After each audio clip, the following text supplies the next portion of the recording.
Welcome to Daily Life in the Past. Here, we explore how ordinary people lived before modern technology and comfort shaped everyday life. If you enjoy learning about the past, feel free to leave a comment and let us know where you are watching from. And if you would like to support the channel, a like or subscription is always appreciated. For most of human history, daily food was not built around variety. It was built around survival, time, fuel, and tools. In many places, people ate the same basic foods day after day, with small changes based on the season, the harvest, and what could be stored. When we look back, this can seem dull, but in a home without modern kitchens, repetition was often the most practical choice. This video explains why diets were repetitive in the past, and what cooking was like in historical households before gas stoves, electric ovens, refrigerators, and supermarkets. We will focus on the systems that shaped everyday meals, farming and supply, storage and spoilage, fuel and heat, kitchen tools, labor and time, and social rules about who ate what. First, it helps to define what repetitive means in a historical setting. In many farming communities, most calories came from one staple crop. The staple might be wheat, rye, barley, oats, rice, millet, maize, or another grain or starchy plant. This staple was not just one dish. It became many forms of the same food: bread, porridge, thick soups, dumplings, noodles, pancakes, and drinks made from grain. But the main ingredients stayed the same. In parts of medieval and early modern Europe, for example, grain supplied a large share of daily calories across social classes, and it was commonly eaten as bread, ale, or beer, and thick soups or stews, often called pottage. If the staple in a region is grain, then different meals can still look like the same day repeated: bread in the morning, a grain-based dish at midday, and another grain-based dish at night. So why did people depend so heavily on staples, and why did that create repetition? The first reason is simple. Farming favored a few reliable calorie crops. A household had to meet its energy needs with the crops that grew well in its local climate and soil. Many vegetables and fruits are healthy, but they do not always provide large calories per acre, and they often spoil quickly. Grains and other dry staples store well and can feed people through winter or drought. If you are planning for a whole year, you need food you can count on. That usually means a staple crop that can be dried and stored. This is one of the strongest forces behind repetitive diets. The farm itself is built around a few dependable foods. A second reason is risk. Before modern transportation and food distribution, a bad harvest could be a disaster. Families and villages tried to reduce risk by focusing on foods that could survive storage and could be stretched further. A pot of grain-based stew can feed more people than the same amount of meat. Bread or porridge can be expanded with water. Dried peas and beans can add protein without needing fresh meat. When people feel uncertainty about the future, they choose systems that are predictable. Repetition is a form of predictability. The third reason is storage. Without refrigeration, storage shaped diets more than personal preference did. Many foods are seasonal. Fresh greens appear and disappear. Fruit ripens for a short time. Fresh meat spoils quickly. Milk turns fast unless it becomes butter, cheese, or fermented products. In contrast, dried grains, dried beans, and salted or smoked foods can last. So even if people liked variety, their storage options pushed them toward the same stable foods for much of the year. To understand this, imagine the annual cycle. In late summer and fall, there might be a period of relative abundance. Grain is harvested. Gardens produce more vegetables. Some animals are slaughtered because feeding them through winter is expensive. This is a time when diets may become more varied. But after that, winter arrives. Fresh plant foods become limited in many climates. Animals that remain alive are valuable for labor, milk, eggs, or breeding. Fresh meat is not an everyday food. The diet becomes more dependent on stored grain, stored legumes, preserved meat or fish when available, and preserved vegetables. Then comes late winter and early spring, often the hardest period. Food supplies run low before the next harvest. This gap, sometimes called the hungry season, is another reason people depended on repetitive, storable staples. Now let us move from the farm and storage to the kitchen itself. When we picture cooking, many of us imagine a modern setup, a stove with controlled burners, an oven with an exact temperature, a refrigerator, a sink with running water, cabinets full of cookware, and a store with any ingredient on demand. Most historical households did not have that. In many times and places, the main cooking site was an open hearth or a fireplace. Heat was not delivered by turning a dial. It came from burning fuel, wood, charcoal, peat, dung, or other local sources. The heat was uneven. Smoke was a constant problem in many homes. Even when chimneys became more common, they did not solve everything. Cooking required skill in fire management, not just knowledge of recipes. With an open hearth, temperature control is physical and slow. You can cook directly over flames, but flames are hard to control and can scorch food. You can cook over coals, which gives steadier heat, but you must first create the coals, which takes time. You can place food closer to the heat or farther away. You can hang a pot higher or lower. You can move a pot to the side, where it simmers instead of boils. Every one of these choices depends on the fire, the fuel, the pot, and the cook's experience. This affects repetition because certain cooking methods fit the hearth better than others. One-ept cooking is efficient on a hearth. If you have one main fire and one heavy pot, a stew or thick soup is a logical solution. It can simmer for a long time. It can accept many ingredients. It can feed many people. It can be reheated. It can be stretched.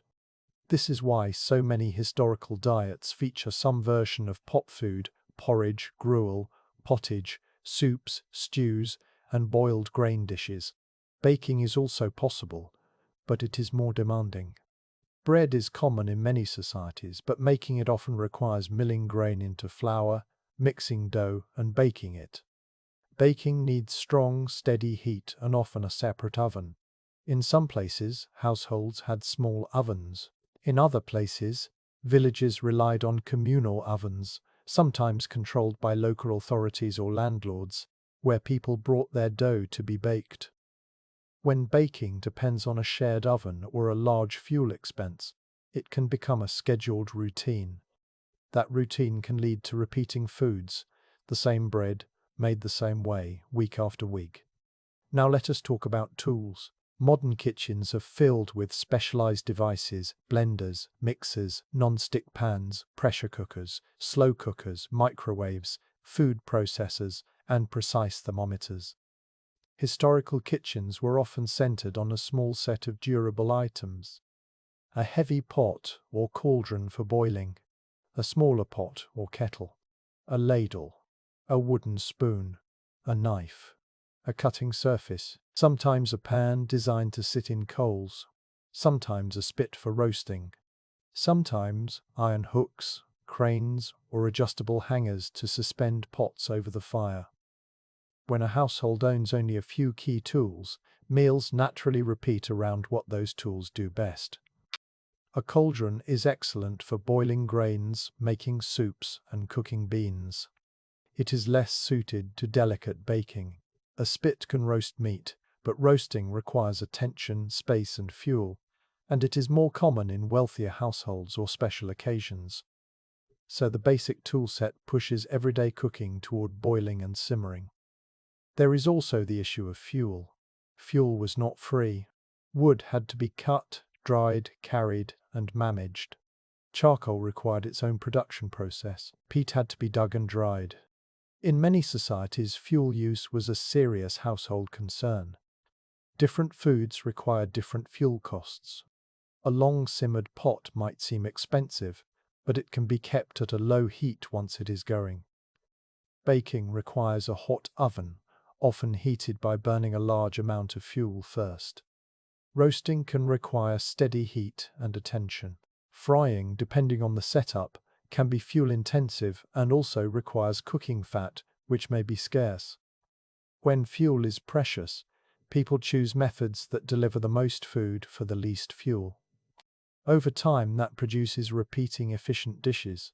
Now consider water and cleanliness. In many historical settings, water had to be carried from a well, spring, river, or public source. Heating water took fuel. Cleaning tools took time and effort. Without modern soap and sanitation systems, keeping a kitchen clean was an ongoing challenge. One-pot meals can reduce cleanup and reduce the need for extra water and extra tools. Again, efficiency supports repetition. Next, consider time and labor. A modern cook can buy flour already milled, yeast prepared, meat already cut, and vegetables already cleaned. A refrigerator can hold ingredients safely for days. A freezer can hold them for months. In a historical home, cooking began far earlier. Grain might need to be threshed and winnowed. It might need to be taken to a mill, sometimes a required local mill with a fee. Vegetables might need to be harvested daily. Beans might need long soaking and long cooking. Firewood needs daily work. Water needs daily carrying. If there is bread, there is mixing, rising, and baking, often tied to the availability of an oven. If there is meat, there is slaughter, butchering, and preservation. If there is dairy, there is milking and processing. Because so much labor is required just to keep the household running, meals that reuse the same steps become normal. For example, if a family already keeps a pot going, they can add different vegetables and grains to it over time. That saves work compared to starting from zero for each meal. This is one reason that leftover systems were common. A pot of thick stew can be eaten over several meals. It can be reheated. It can accept yesterday's bread. It can absorb small amounts of meat or fat. It can be stretched if an extra mouth needs feeding. In a world where cooking is labor-heavy, flexible foods become everyday foods. Now consider preservation. Preservation was not only about taste. It was about building a food system that could survive months of cold, drought, or scarcity. Common preservation methods included drying, salting, smoking, pickling, and fermentation. Each method changes what food becomes. Fresh meat becomes salted meat. Fresh fish becomes dried fish. Milk becomes cheese or fermented dairy. Cabbage becomes sauerkraut in some regions. Cucumbers become pickles.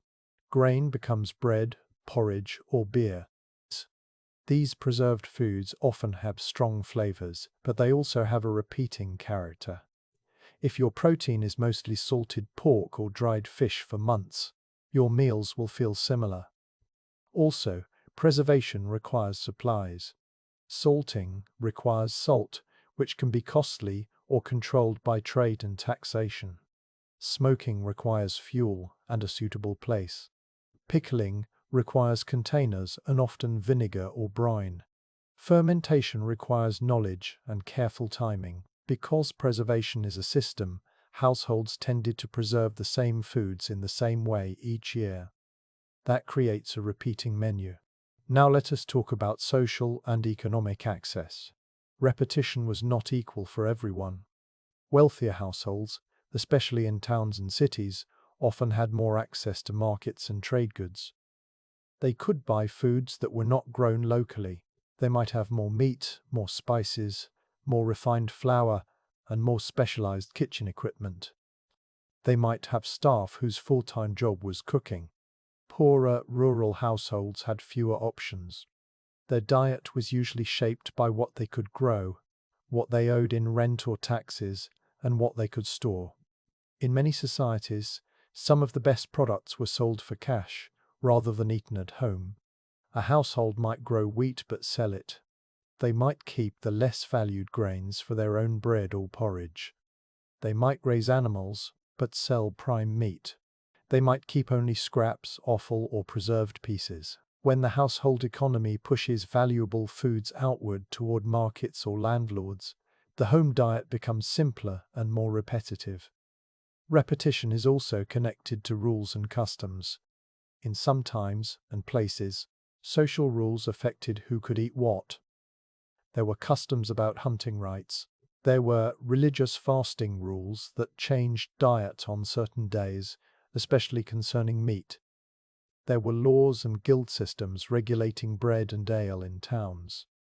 All of these systems can reduce variety or channel it into predictable patterns. Now, let us examine what variety looked like in practice. Even in repetitive diets, there was often seasonal variation. In spring and summer, people might add fresh greens, herbs, and early vegetables to the pot. In late summer and fall, there could be more vegetables, fruit, and fresh dairy. In winter, meals relied more on grains, dried beans, stored roots, and preserved foods. So a year might have phases, but within each phase, meals repeated. Also, variety often existed more in flavoring than in main ingredients. Herbs from gardens or wild areas could change taste. Onions, garlic, leeks, and other strong plants could shape a dish.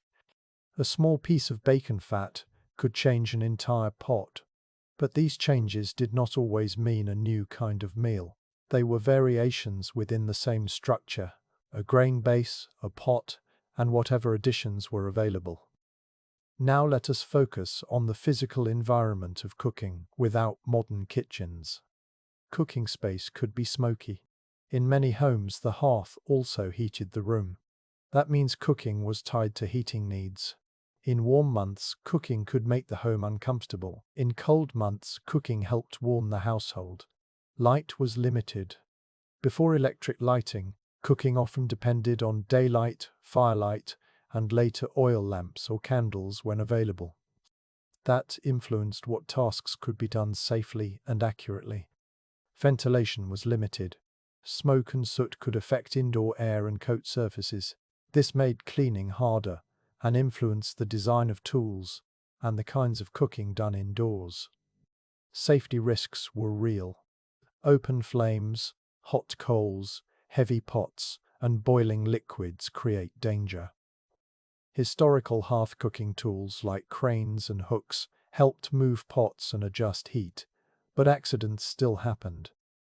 These conditions encourage simple routines. When the environment is challenging, people rely on methods they know well. Now consider how cooking knowledge was passed down. In many households, cooking was learned through daily practice rather than written recipes. Even when cookbooks existed, they were often aimed at wealthier households and assumed access to ingredients and tools. For everyday people, recipe often meant a familiar method. How to make the daily bread, how to keep the pot going, how to brew or ferment safely, how to preserve meat, how to use herbs, how to avoid waste. When knowledge is practical and routine-based, the food system becomes stable and repeating. Now let us discuss one of the most important hidden reasons for repetition: the need for dependable calories. Modern diets often focus on choice and taste. In many historical settings, the core problem was meeting energy needs every day while doing physical labor.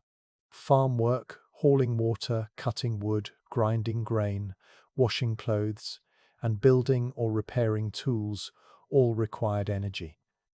High-calorie staples like bread, porridge, and beer provided energy in forms that were practical to produce and store.